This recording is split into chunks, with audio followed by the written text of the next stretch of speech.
जगातील प्रत्येक बालकाच्या डोळ्यातील निरागस हास्य हेच मानवजातीचे खरे वैभव आहे.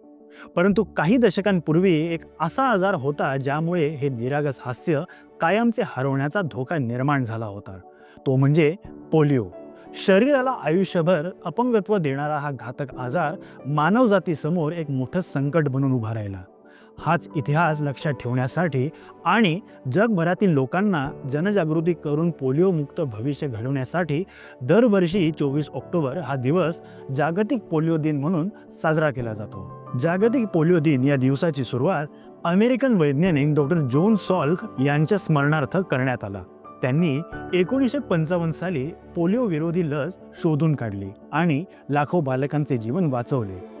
ऐका मराठी पॉडकास्टच्या पुढील अपडेट जाणून घेण्यासाठी आमच्या चॅनलला सबस्क्राईब करा आणि बेल आयकॉन प्रेस करायला विसरू नका. धन्यवाद.